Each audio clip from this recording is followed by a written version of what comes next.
Okay, read. Okay, my name is Steve Anter, and this presentation is going to be about ergonomics, and it's a has anybody ever heard of the word ergonomics before today? Raise your hand if you heard of the word ergonomics. Okay. A couple of people. Okay. Ergonomics comes from the Greek, and it comes from two Greek words.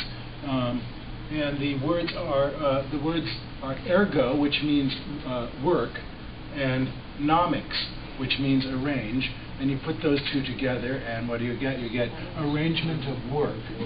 Okay, and that's what ergonomics is. Arrangement. It's issues involving the arrangement of your work, and that covers a lot of ground here. That's the external part of your work, you know, your desk, your equipment, your chair, the lighting, and it also covers your own actions and your own behaviors, such as your posture and the way you move in the workspace. Okay, so there's a lot there, and this doesn't come from out of thin air. There's a lot of research. This is a big field and in itself, and there's a lot. I'm just going to give you an overview here of some of the research and the planning and the latest research and the planning regarding ergonomics. Okay, so next slide, please. All right. Okay. So what's the importance of ergonomics? What benefit is it to you to know about ergonomics? Okay. Well, number one, ergonomics can protect your health. And, your health. If you've got your health, you've got everything, right? Okay. So it can protect your health. It also improves your productivity in the workplace, and I'm going to just be talking to you about ways in which it improves your productivity. But if it improves your health, it automatically improves your productivity. Okay, the better you feel, the better you work. Okay, and because it improves your health and your productivity, it improves your it promotes your longevity in the workplace. That means you'll be working longer. And the longer you work, the more experience you have, and the better you perform. You won't. So the more you take care of yourself in terms of ergonomic practices, the longer you'll last on the workplace, and the more in the workplace, the more valuable you'll be to your employers. And all that adds up to what? A good investment. And the reason I point out that it's a good investment, good ergonomic practices are a good investment, is that some of you may end up being supervisors someday, and you'll all work for an employer someday, and there might be a dispute about the ergonomic environment of your office, and if you have to negotiate, or you have to make the decisions yourself, think of it in terms of a business investment. Okay, by promoting good ergonomic practices, you are helping your business and improving your bottom line. Okay? Next slide. Okay, ergonomics focuses on what we call the musculoskeletal system. Okay, has anybody ever heard it? Raise your hand if you've heard of the musculoskeletal system. Some dictionary, actually, this is kind of a new word. Some dictionaries don't have that, but it refers to the delicate system of interaction between the muscles in your body and your bones. Okay, you have like hundreds of bones in your body, and the way the muscles attach to them, and the way they move in concert with your skeletal structure.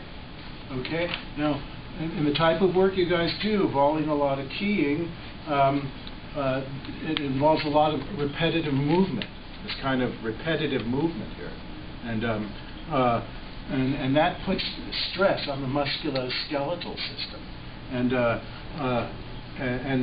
over a period of years, it kind of creeps up on you slowly. Over a period of years, it stresses your musculoskeletal system, and if you don't maintain neutral positioning, and I'll talk about what that means in a couple of moments. If you don't maintain neutral positioning and keep yourself centered in your workplace, you can stress your musculoskeletal system and wind up with disorders that can impair your work or even disable you. I've seen some people disabled by this. Okay, so and let me also say that I am advocate that I'm probably older than most of you, and I'm guilty of a lot of these things that, I'm going to be giving you a lot of advice, and I'm guilty of violating it myself, and I probably suffer from some aches and pains that I wouldn't have that if I had followed these ergonomic principles. Okay? With this repetitive motion, what we try to do is maintain a neutral position. A neutral position, especially applies to your posture and also your hands and wrists.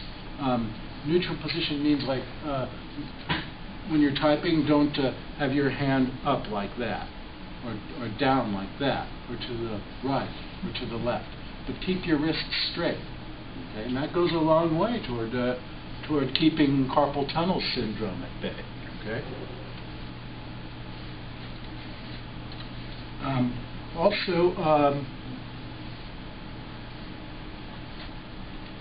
Next slide, please. Okay, the work area. How you arrange your work area affects the efficiency of your work. Okay, and it also affects how you're able to move in your workspace. Bear in mind that you don't get a lot of space in a lot of work environments, so you have to think about where you put stuff and where how much personal belongings you bring to work.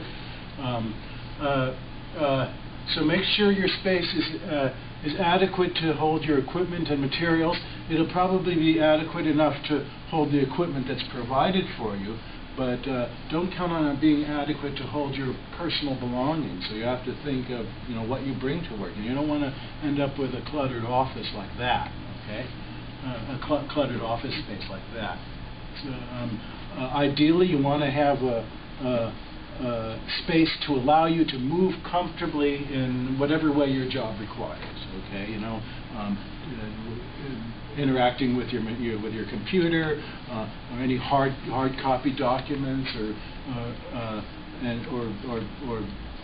books and reference materials you might need, being able to get those and any kind of peripherals you have, being able to access those easily.